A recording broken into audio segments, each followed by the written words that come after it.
What's going on, guys? Welcome back to After the Credits, the review show that no one asked for. Today we are talking about Need for Speed Carbon, and I just got in the mood to play an early 2000s racer, so I looked on my shelf and saw it sitting over there, and this is not a Need for Speed that I actually played growing up. I missed this one, so I popped it in and had a time. We'll just leave it at that, but without further ado, let's roll the intro and get into the discussion. Thank you guys again for joining me. Should be a fun one.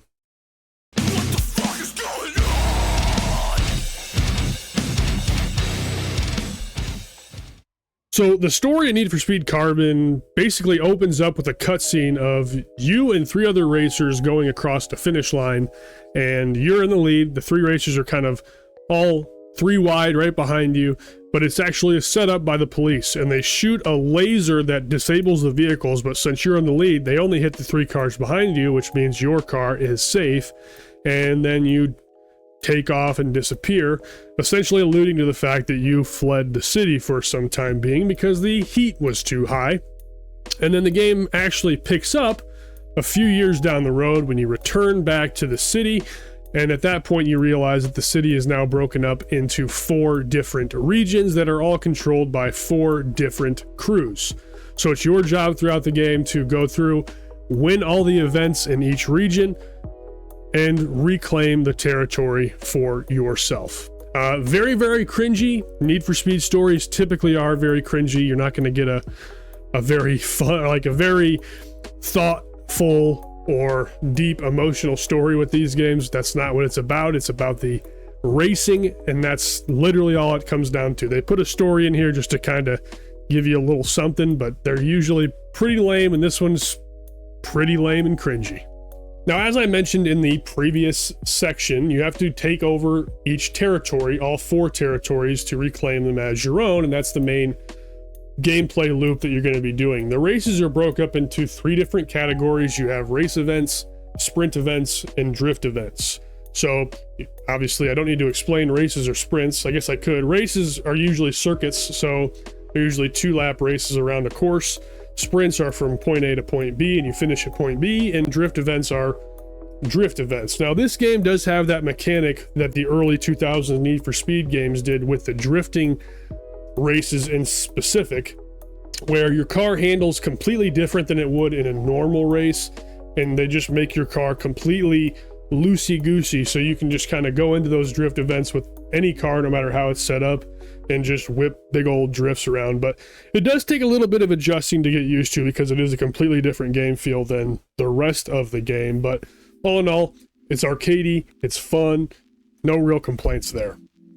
Now, after you claim every territory in a region, you will then be challenged by the head of the opposing crew, and this will result in 2 final races within that region. One race that'll take place within the city against a number of other cars, just like a standard race event that you've done, except the boss will be included in the lineup of vehicles racing against you. And once you finish that race, you then go into the canyons to do a canyon run event, and this is really the boss battles throughout the game that you're going to have to do. And these are very unique. They're very different in a way. You have to basically, it's like a tandem event. So you go up on the canyon. It's obviously a lot of hairpin corners, a lot of sharp corners, and what your goal is in the first stage is to just stay as close to the boss vehicle as possible to accrue enough points that when you cross the finish line, the roles then reverse, so then you become the lead car on the way back down, and you're just trying to make sure that the boss car does not get as many points as you did on your tandem down the mountain. What makes the canyon runs a little bit different from the base races in the game is you do not have the ability to use nitrous or the system that this game has called Speedreaker, and we'll break that down in a second. But these races essentially just become a true test of skill with no help from other,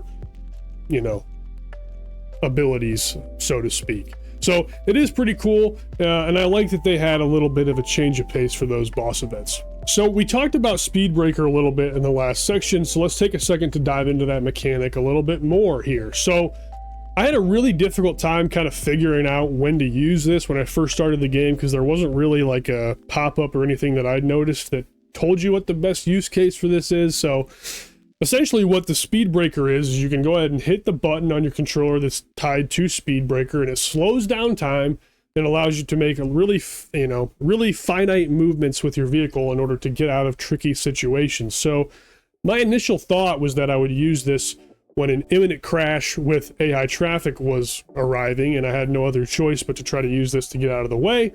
However, I quickly learned that by using Speedreaker, you also lose almost all of your momentum and you slow down significantly coming out of Speedreaker.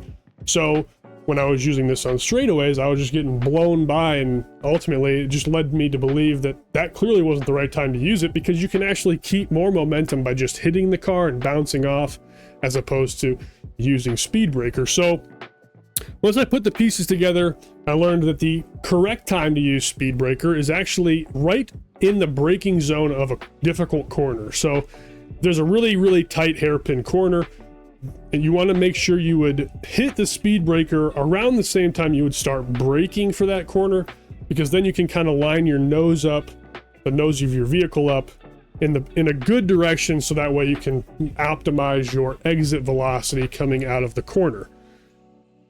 Now, if you wait too long though, and you use Speedreaker in the middle of a corner, that's almost worse than using it in a straightaway, because you're gonna, again, lose all of your momentum. So you want to make sure you use it right before entering a corner. That's going to be your best bet. Now, I ended up liking the Speedreaker once I learned how to use it, but I definitely could have lived without it. It wasn't a real big game changer for me or anything like that. Now, the next unique aspect to Need for Speed Carbon that I haven't seen in any other arcade racing game of this time is the Wingman aspect of the game. So essentially you can go into races with Wingmen, and there's 3 different types of Wingmen in the game. There are blockers, and blockers will basically take out opposition in front of you. They'll just beat them off the road, which is pretty cool. Then there's drafters, and drafters will get in front of you. They'll put out like a draft cone that you can go ahead and ride in. And then when you activate the Wingman button again, you can kind of launch out of that and go much faster for a short amount of time. And then there's the final type, which is the Scout. And Scouts are by far and away, in my opinion, the best Wingman to go with. And the Scout will essentially be in front of you for the majority of the race. They'll rubber band in front of you, and they will show you all of the shortcuts throughout a track. So they'll take the shortcuts and then you can just follow them in, and that ended up being the most beneficial for me, at least. I didn't really find a lot of use for the blockers because I was always in front of them, so they couldn't really be as effective. And then drafters, kind of the same thing. They would slingshot up to give me a draft if I was in the lead, but I didn't really feel like I needed it. So always went with the Scout, but I did like this mechanic. I thought it was very unique and very cool. I just wish the other 2 types were a little bit more useful in gameplay, because once I found a Scout, I just stuck with it. Now, other than those 2 mechanics in specific, the gameplay is very straightforward, stock standard from what you would expect from an early 2000s racing game. Nitro, high-speed races through cities at night, handbrake drifts around corners, and of course your fair share of shortcuts that you can absolutely abuse with a Scout. So ultimately, very cool, very fun. If you like 2000s racers, you're gonna like this one as well. It's right down the path that all of those games went. Now, visually, this game is definitely not an eye-catcher. I would honestly consider it to be quite rough. It was made in 2006, so obviously that comes with being an older video game, but definitely not a looker by any means. But with that being said, I don't necessarily think it's a deterrent, especially if you're into this genre, which, again, they just don't make these types of racing games anymore. So this is kind of what you should expect if you're looking for a game in this genre, of the arcade racing genre, and I think it plays pretty well. So despite it looking bad, not a huge deterrent in terms of the actual gameplay if you want to just hop in and have some fun. Now, talking about visuals again, but not necessarily the gameplay visuals, the cinematics in this game always gave me a big smile. They're so early 2000s that it's just like, it takes me back to that time, and I found it really, really charming. Every boss that you encounter, the first time you encounter them, you essentially get this Pimp My Ride intro style display of who they are, and it's just absolutely bonkers, but it fits the aesthetic of this game really well, and it was really fun to revisit. Now, it wouldn't be Need for Speed if it didn't have some sweet customization options, and I gotta tell you, Carbon's got a very underrated customization system. For me personally, I loved Underground 2, being that you could put subs in the back of your cars and have nitrous sprays and all this stuff. I thought that was really, really dope. This game does not have subs or nitrous sprays, but it does have a system called the Auto Sculpt system, and this is really, really cool. You can actually individually customize each piece of kit that you put on your car. So if you put a hood on, you can put an Auto Sculpt hood on, and then you can adjust sliders to determine how far in depth the grooves are for that specific piece of kit. Same thing goes for front bumpers, fenders, obviously rear bumpers and all of that. You can adjust those to your liking, which will make each car in the game unique to yourself. So not everybody's going to have the same looking car if you use that Auto Sculpt feature, and I think that is actually really, really neat and a much better use of customization than was available in Underground 2, because this is actually going to be something you're going to see in the game, unlike the subs in Underground 2 where you don't even know that they're there. So big props to this. I think this is a really neat feature. Now, if you're coming to this game from a modern racing game like Forza Horizon, for example, this car roster is very, very, very limited as far as that is concerned. However, it's not restraining to the point that you can't find something fun to speed around and play with. There's always a car that I had an attachment to that I could pick, so despite there not being a ton here, there was enough for me to be engaged with what I was driving. I never felt like I was driving something because I didn't have another choice but this one car. So small, but sufficient.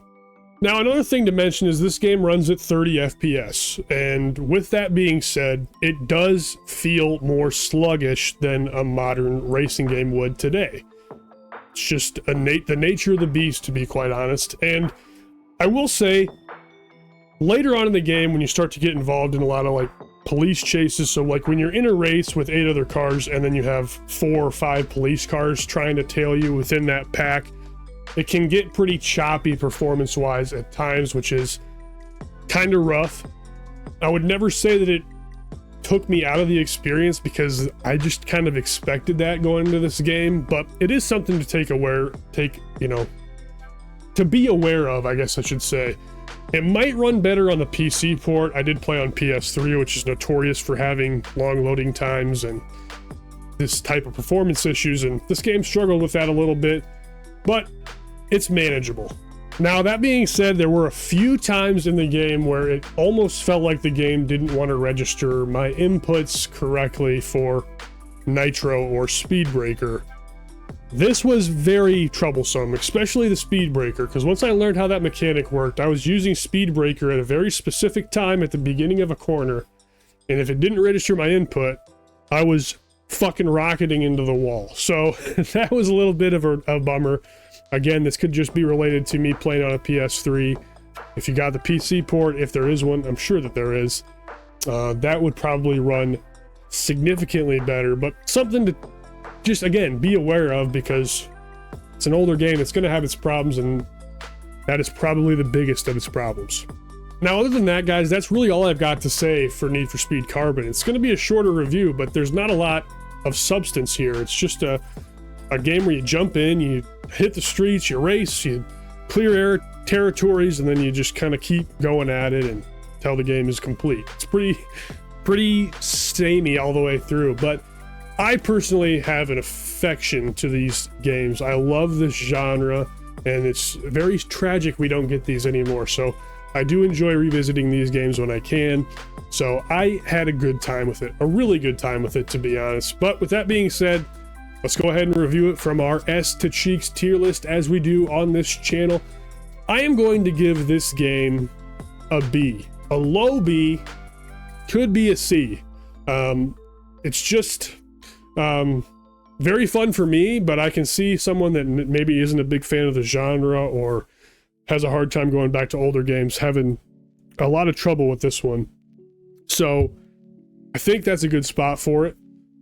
Maybe at the end of the year, this one could slip down to a C. I think it would be a good fit in either B or C, but my nostalgia for this genre is going to bump it up to that B tier. I'm comfortable with that. But let me know down below what you guys think and what you guys think of Carbon, or what you remember, because I know a lot of people grew up with this one, and I'd love to hear what you guys have to say about it down below. All right, guys, thank you so much for watching another episode of After the Credits. I appreciate you all. If you made it to the end, you're an absolute legend. I cannot thank you enough for everything. It means a lot. I enjoy making these videos. They're so much fun for me to make, and if you guys are enjoying them too, what more is there to ask for? So very much appreciate it. Other than that, I'm out. We will see you guys on the next episode, hopefully in a week. See what happens. Never know around here, man. I get busy and shit just slips, but we'll do our best. So hopefully we'll see you next week for another episode. Until then, take care of yourselves, take care of each other. We'll see you guys on the next one.